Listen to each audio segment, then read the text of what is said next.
Halo teman-teman, terima kasih udah mampir ke channel ini. Sekarang kita mau coba bahas mengenai pajak warisan, di mana banyak sekali teman-teman yang mungkin rada awam mengatakan bahwa udah meninggal aja kok bisa tetap kena pajak gitu ya.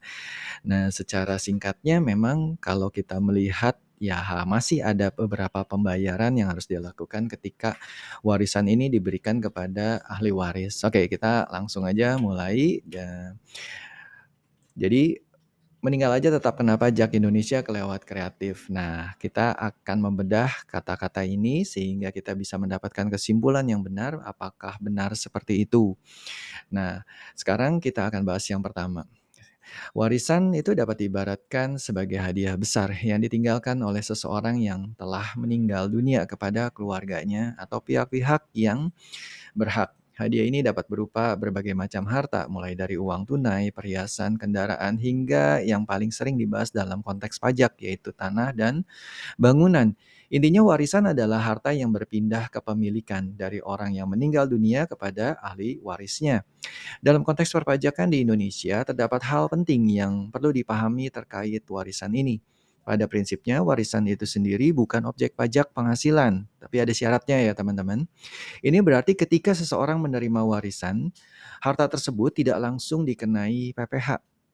Ya, jadi fokus daripada pembahasan kali ini adalah untuk pajak warisan terkait dengan tanah dan bangunan, ya.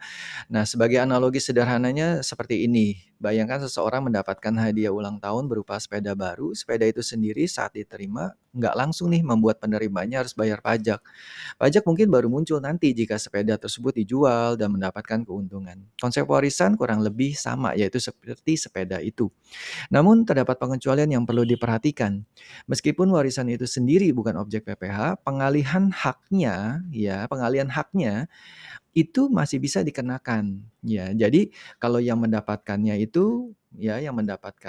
atas haknya itu masih bisa dibayarkan, masih bisa terhutang, tetapi pajak penghasilannya atas si orang pribadi yang meninggal tersebut itu bukan dianggap menjadi objek pajak. Oke, kita lanjut dulu ya. Namun terdapat pengecualian yang perlu diperhatikan. Meskipun warisan itu bukan objek pajak, pengalihan hak atas warisan berupa tanah dan atau bangunan bisa saja terhutang PPh final jika tidak diurus dengan benar. Inilah yang seringkali menjadi sumber kebingungan di antara kita gitu ya. Dasar hukum yang melandasi prinsip ini sebenarnya Undang-Undang Nomor 7 Tahun 2021, yaitu mengenai HPP ya, Harmonisasi Peraturan Perpajakan pasal 3 angka 1. Oke, kita next saja ya. Selain itu, yang paling utama adalah di PP nomor 34 tahun 2016, pasal 6 huruf D juga menegaskan bahwa penghasilan dari pengalihan hak atas tanah dan atau bangunan karena warisan dikecualikan dari kewajiban pembayaran ataupun pemungutan PPh. Pemahaman mengenai frase warisan bukan objek pajak seringkali disalahartikan nih oleh masyarakat. Mereka cenderung menginterpretasikan secara harfiah itu sendiri, yaitu nggak ada pajaknya sama sekali gitu ya. Pokoknya pajak apapun nggak boleh ada. Nah ini nih yang paling banyak kita anggapnya itu adalah kebenaran mutlak gitu ya. Namun meskipun warisan itu sendiri bukan objek PPh, terdapat peristiwa hukum lain nih yang terkait dengan warisan itu sendiri seperti pengalihan haknya yang tadi sudah seperti disebutkan. Kemudian frasa dikecualikan dari objek pajak hanya berlaku untuk PPh atas perolehan warisan itu sendiri, bukan untuk semua aspek perpajakan yang mungkin timbul dari warisan itu. Jika ahli waris tidak memahami frasa ini nanti bisa salah, nanti bisa kena denda dan sebagainya. Oleh karena itu, kita juga harus tahu sebenarnya syaratnya apa. Syaratnya ketika si pewaris ingin dibebaskan PPh-nya, maka teman-teman harus mengajukan SKB, surat keterangan bebas. Nah, di dalam tulisan ini juga teman-teman akan diinformasikan bagaimana cara mengajukan SKB di dalam Korteks itu sendiri. Kemudian kita harus bedakan antara waris dengan hibah. Kalau waris itu adalah pemberian untuk orang yang sudah meninggal, sedangkan kalau hibah itu diberikan oleh orang yang masih dalam keadaan hidup, ya, secara sukarela seakan-akan seperti itu. Nah, syaratnya itu kalau hibah itu adalah memiliki syarat yaitu keluarga sedara dalam garis keturunan lurus 1 derajat. Sedangkan warisan tidak pernah disebutkan ada syarat seperti ini, ya. Kemudian sebagai analogi sederhana seperti ini. Bayangkan warisan itu sebagai hadiah terakhir dari almarhum. yang diberikan setelah beliau tiada. Sedangkan hibah itu hadiah saat masih hidup yang diberikan secara langsung. Aturan bebas pajak untuk kedua jenis hadiah ini tentu berbeda, terutama tergantung pada siapa yang memberi dan siapa yang menerima, serta kapan peristiwa pemberiannya terjadi. Kemudian kita harus membahas lagi mengenai siapa yang bertanggung jawab terhadap harta warisan yang mungkin belum dibagi kepada semua ahli warisnya. Seringkali terjadi situasi di mana harta warisan seperti sebuah rumah ditinggalkan oleh almarhum, namun belum ada kesepakatan atau proses hukum yang jelas untuk membagi kepemilikannya kepada ahli waris. Dalam kondisi ini, rumah tersebut mungkin tetap berdiri dan bahkan menghasilkan pendapatan, misalnya disewakan kepada pihak lain. Dalam kondisi demikianlah harta warisan yang belum terbagi ini muncul dan menghasilkan pendapatan. Misalnya dari sewa rumah, bunga deposito, atau keuntungan usaha lainnya yang dianggap sebagai subjek pajak pengganti si pewarisnya karena sudah meninggal. Jadi dari nama orang pribadi akhirnya berubah menjadi warisan belum terbagi gitu ya. Nah, kemudian yang harus kita pahami di sini adalah ketika kita mengatakan ini dirubah menjadi warisan belum terbagi, harus ditunjuk siapa yang menjadi kuasa yang mengatur ataupun yang bertanggung jawab untuk hal ini. Jadi nggak bisa nih si warisan belum terbagi ini berdiri sendiri. Jadi harus ada penanggung jawabnya gitu ya. Kemudian kalau kita lihatnya analogi sederhananya seperti ini terkait dengan warisan belum terbagi. Anggap saja rumah warisan itu seakan-akan tuh punya dompet sendiri. Jika ada uang masuk dompet itu, misalnya dari sewa, maka ada kewajiban untuk melaporkan dan membayar pajaknya. Nah, yang menjadi penanggung jawab itu ya bendaharanya ya. Jadi harus keluarin dari dompet itu, kemudian membayarkan atas pajak pajak atas yang terkait dengan pendapatan tersebut. Misalnya pajak sewa, kalau misalnya sewanya belum dilakukan pemotongan. Tapi kalau sudah dipotong gimana? Berarti posisinya harus dilaporkan gitu ya. Kemudian kita juga harus melihat bahwa harta warisan dalam SPT tahunan. Nah, kita lihat di sini ya. Meskipun warisan itu memang dikecualikan dari objek PPh, terdapat satu poin yang sering dilewatkan namun sangat penting. Harta warisan yang diterima tetap harus dilaporkan dalam SPT tahunan PPh si pribadi yang menerima, yaitu ahli warisnya. Jadi jangan sampai teman-teman sudah menerima warisan, teman-teman tidak mencantumkan harta tersebut di dalam SPT teman-teman. Apalagi ketika SPT tersebut menghasilkan, bukan SPT, maksudnya harta warisan tersebut memberikan tambahan income. Contohnya sewa tadi. Kalau teman-teman sudah mendapatkan warisan dari pewaris gitu ya, kemudian ini berupa tanah, tanahnya disewakan. Nah, nanti kan dapatlah kita misalnya contoh bukti potongnya dan sebagainya. Teman-teman nanti dapat bukti potong. Nah, ketika teman-teman dapat bukti potong, teman-teman harus mengakui penghasilan tersebut. Nah, biasanya DJP itu, Fiskus itu melihat gitu. Loh teman-teman, kok ini teman-teman sudah mengakui pendapatannya, tetapi tidak ada aktiva yang dapat disewakan. Apalagi tulisan di bukti potong itu kan jelas ya alamatnya kemana. Nah, teman-teman akhirnya itu akan diminta pertanyaan itu harus dijawab oleh teman-teman dari DJP tentunya. Nah, terus kemudian terkait dengan sekarang kita mau bahas pembahasan intinya nih dari pajak warisan. Ya, PPh atas penghasilan hak tanah dan bangunan atas warisan ini. PPh dalam konteks warisan tidak timbul karena seseorang menerima warisan itu sendiri, melainkan karena adanya peristiwa pengalihan haknya atas tanah dan warisan yang diwariskan. Peristiwa pengalihan hak ini terjadi misalnya saat proses balik nama. Ya, kalau kita kenal namanya itu apa? BPHTB gitu ya, teman-teman. Nah, secara filosofi perpajakan, PPh atas pengalihan hak tanah dan atau bangunan ini seharusnya dibayar oleh pihak yang mengalihkan atau menjual harta tersebut. Dalam kasus warisan, pihak yang mengalihkan adalah pewaris yaitu almarhum.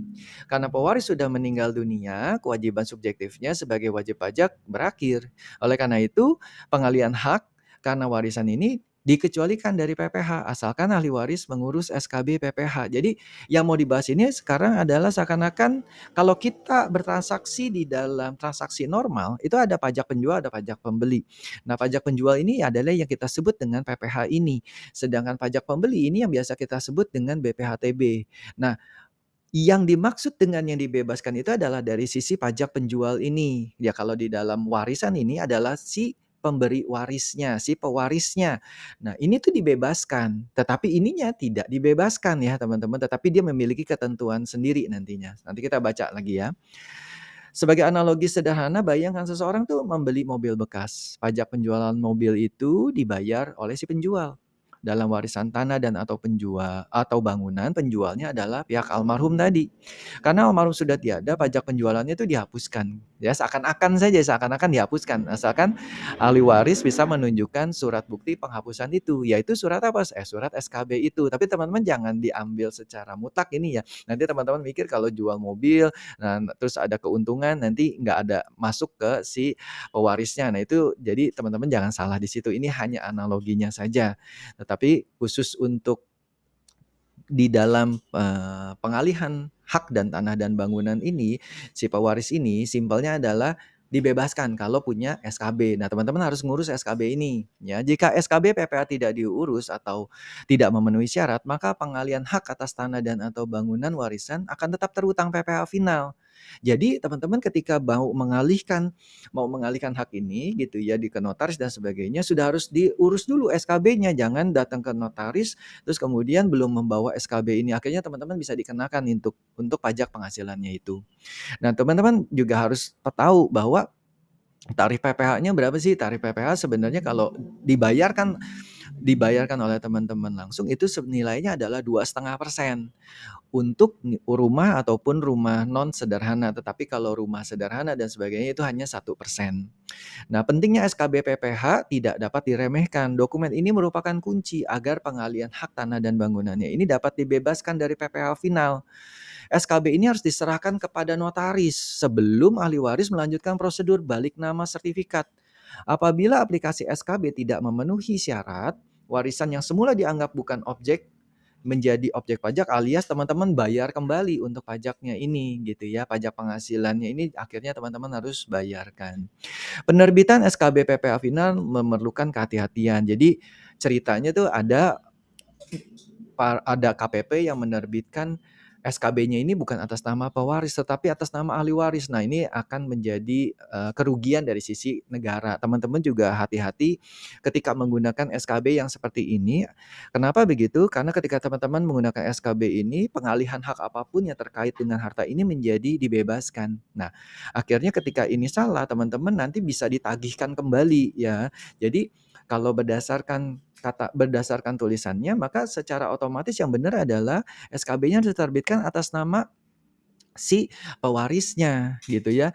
Jadi kalau dikatakan di sini, namun dalam praktiknya seringkali SKB diterbitkan atas nama ahli waris sebagai pemohon. Situasi ini dapat membuka celah penyalahgunaan yang berpotensi merugikan negara. Jadi teman-teman kalau teman-teman mengetahui hal itu, jangan serta-merta digunakan untuk semuanya.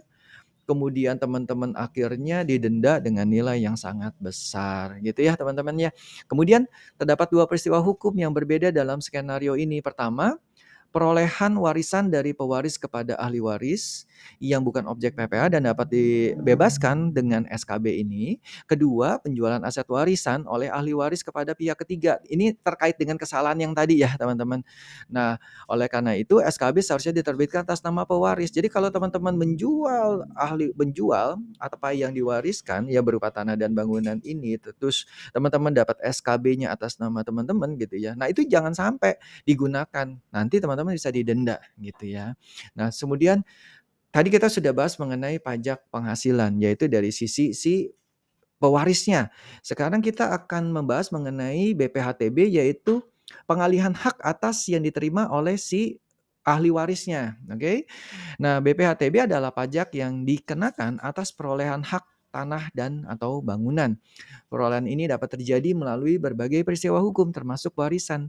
Berbeda dengan PPh yang dikenakan pada pihak yang mengalihkan, BPHTB dikenakan kepada pihak yang memperoleh.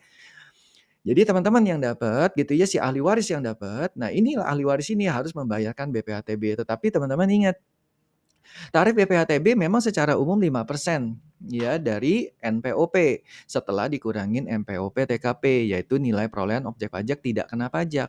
Untuk perolehan karena warisan, terdapat NPWP-TKP yang lebih tinggi. Contohnya di DKI itu bahkan bisa mencapai 1 miliar ya sebagai perbandingan NPWP-TKP umum untuk perolehan hak lainnya itu hanya 250 juta. Nah, dasar hukum BPHTB mencakup peraturan pemerintah nomor 111 tahun 2000 ya. Simpelnya gini teman-teman, ketika teman-teman mendapatkan waris, maka sebenarnya BPHTB-nya itu cukup bayar 50%-nya. Jadi kalau tadi teman-teman sudah ngelihat 5%, maka sebenarnya teman-teman tuh bayar 2,5%. 2,5% dari mana? Dari NPWP ya. Terus kemudian dikurangin dulu dengan NPWP TKP-nya. Nah, untuk setiap daerah itu beda-beda. Jadi teman-teman harus sesuaikan. Kemudian sekarang kita harus membahas, kalau tadi kita sudah lihat yaitu PPh dari si pewarisnya, kemudian BPHTB berasal untuk si ahli warisnya. Sekarang kita bedakan gitu ya. Nah, pertanyaan yang paling umum yang sering paling membingungkan yaitu apa sih bedanya gitu ya PPh dan BPHTB. Kalau teman-teman kan mungkin udah banyak yang paham, tapi kita bahas saja ya ini ya.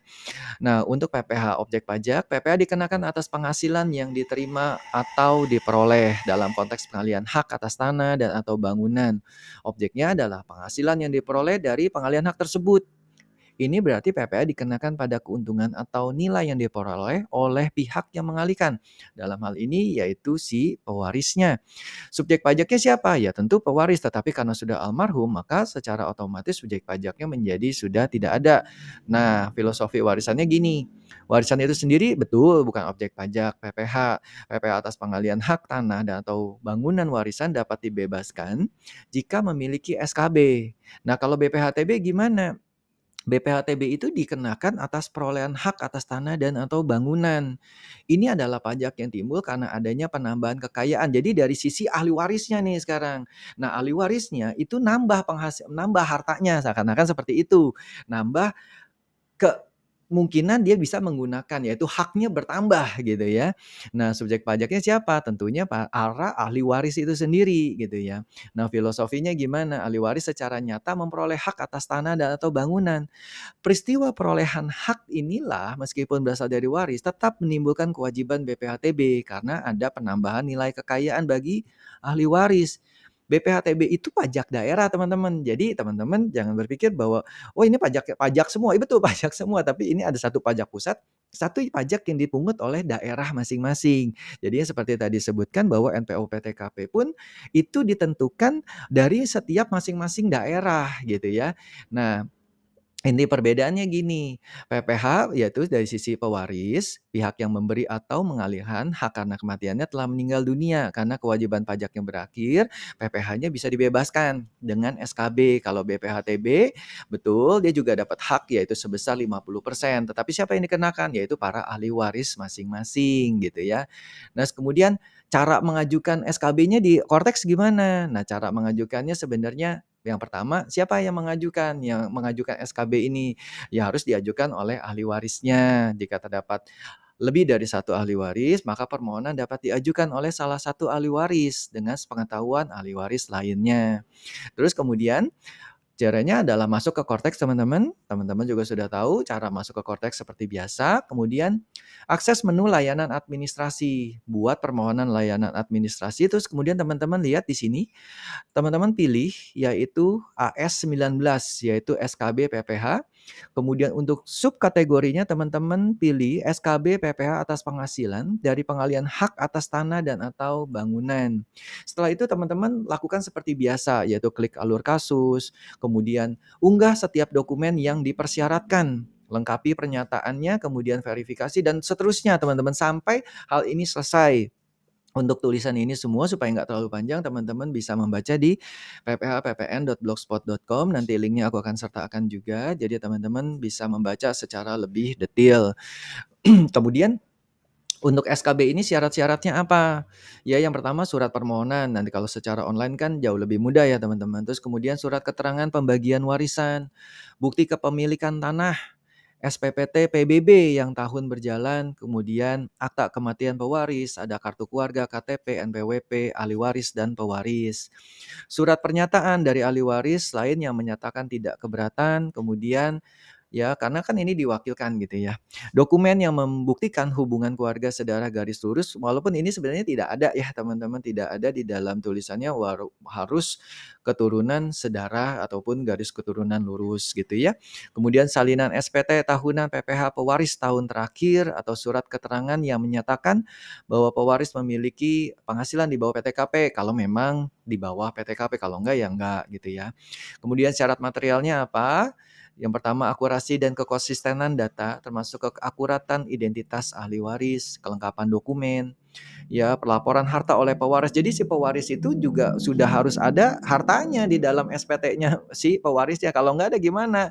Ya nanti bakalan bermasalah, bakalan ditolak SKB-nya gitu ya. Kemudian pelunasan pajak terhutangnya, ya jadi kalau si pewarisnya ini masih ada pajak-pajak yang terhutang ini harus dilunasin dulu semuanya. Kemudian pemenuhan syarat sertifikat fiskal ya, SKF, surat keterangan fiskal atas ahli waris. Jadi teman-teman juga ketika yang mengajukan juga oleh ahli warisnya juga harus sudah mendapatkan SKF-nya nih, surat keterangan fiskalnya. Nah, terus kemudian hal-hal lain apa? Intinya adalah gini teman-teman, hal-hal lainnya yang pertama adalah warisan yang belum terbagi untuk menghasilkan pendapatan. Ketika warisan tersebut belum dibagikan secara penuh, maka warisan belum terbagi itu harus membayarkan PPh yang timbul atas pendapatan dari warisan tersebut. Ya, jenisnya banyak, mau sewa, deposito, dan sebagainya. Kemudian ketika sudah dibagi, maka si ahli warisnya harus melaporkan harta yang didapatkan ya. Kemudian di sini untuk para para notaris ini penting sekali. Jadi notaris ini akan melanjutkan proses itu ketika udah ada SKB-nya, terus kemudian BPHTB-nya sudah dibayar, baru semuanya bisa dilanjutkan. Nah, teman-teman, kesimpulannya apa? Kesimpulannya simpel banget teman-teman, ketika teman-teman dapat warisan, maka posisi yang pertama adalah ajukan dulu surat keterangan bebas atas pengalihan hak tanah dan bangunan di AS 19 ya, di layanan administrasi teman-teman di bagian Korteks. Nah, SKB ini sangat menentukan apakah pajak penghasilan atas si pewaris itu dibayarkan atau tidak. Ketika teman-teman punya SKB maka selesai teman-teman, tidak lagi membayar untuk PPh-nya sebesar 2,5%. Tetapi untuk para ahli waris teman-teman tetap harus melakukan pembayaran atas BPHTB ini, yaitu sebesar 50% dari 5%. Jadi 2,5%. Dari mana? Dari NPOP dikurangkan dulu dengan NPO PTKP. Nah, NPO PTKP yang tidak kena pajaknya ini untuk setiap daerah berbeda-beda. Jadi teman-teman harus menyesuaikan dengan kondisi masing-masing daerah. Oke teman-teman, itu aja videonya. Semoga video ini bisa berguna buat kita semua. See you, bye-bye.